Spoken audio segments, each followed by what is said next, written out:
detonation, that you weren't scared. You get to the countdown, and when it goes 10, 9, 8, every thought you can think of goes through your head. You stand looking out into the distance with goggles on, and all of a sudden the sky lights up, everything lights up. And once the light dims a little bit, you can take your goggles off and you see the shock wave coming across the desert. So you watch this wall of dust, very thin dust, racing across the desert at you, and of course when it gets to you, that's when you hear the first noise from the explosion. To see it here, recognize that it's a very, very terrible weapon of war. And when you see one, you understand what it can do and why it must never be used, but you understand the value of having it and having your enemies know that you're not afraid to use it if you want.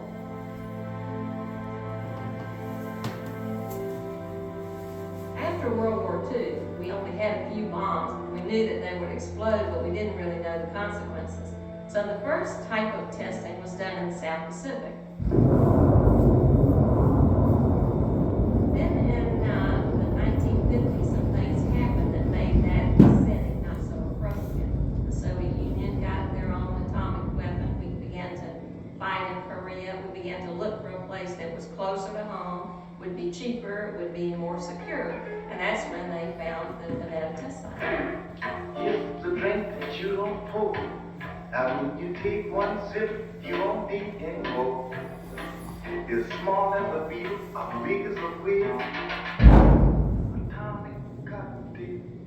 Well, the message was we need to have nuclear testing in order to protect democracy, and that the government will keep you safe from any of the ill effects that might occur from that testing. Yeah, I remember that.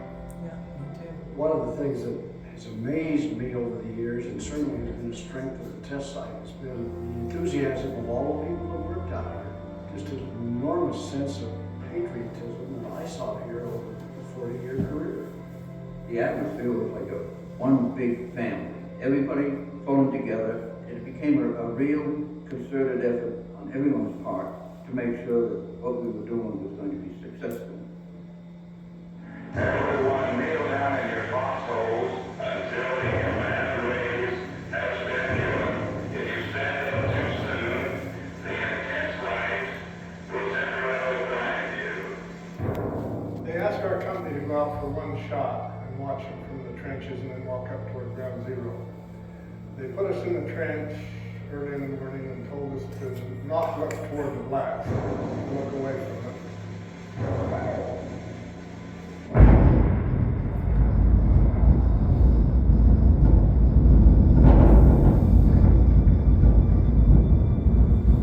We thought it was quite exciting, and we were doing our duty. After a shot has been fired, the atomic cloud, like a giant vacuum cleaner, has sucked up dirt and debris from the earth and is full of radioactive particles. Is it dangerous? Yes, right now it is. You wouldn't want to go into it, but neither would you deliberately walk into a blazing fire. You have to use common sense. There's no question that there were people exposed, downwinders exposed, and there's lots of evidence that exposure caused higher incidences of cancer, and I regret that, I really do. Anytime you do anything that's on the leading edge of technology, you take a risk and there are problems. When we were developing nuclear weapons in the atmosphere, we put people at risk, but we had no choice. And those risks were minimized and mitigated wherever they could be, but there were risks, there's no question about that.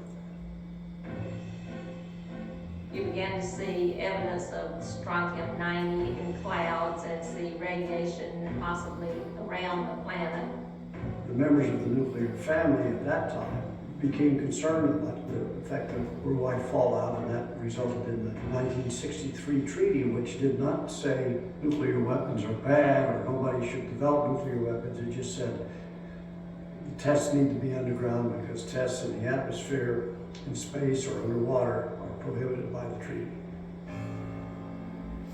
There were political protests from time to time all over the United States. Over the next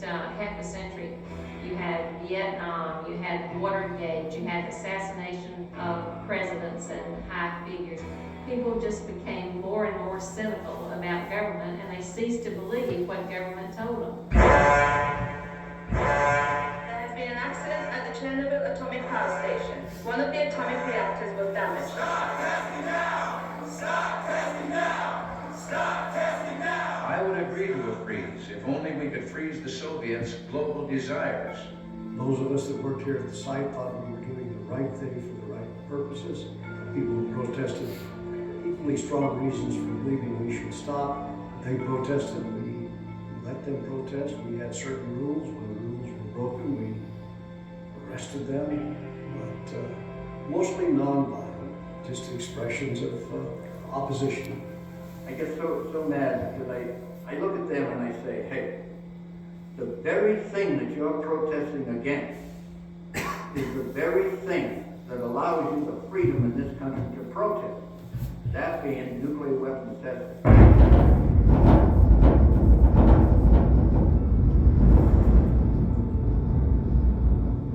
The reason this is a very important piece of ground to this country is because it is in fact one of the major battlegrounds of the Cold War.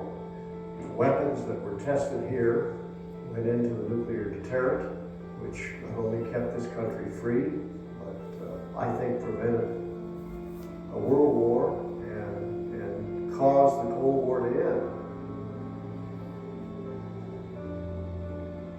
I don't doubt that the test site contributed to the end of the Cold War and kept us out of some kind of hot war with the Soviet Union, but I certainly will not say that it's worth the price of contaminating or radiating people who worked at the test site or lived downwind of the test site or worked at other nuclear facilities.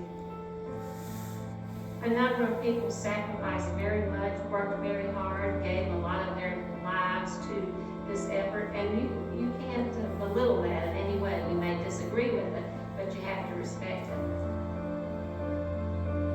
I consider myself a soldier on the battleground of the Cold War. I believe very deeply that what we did here and what the laboratories did and what we did as a country made the world safer.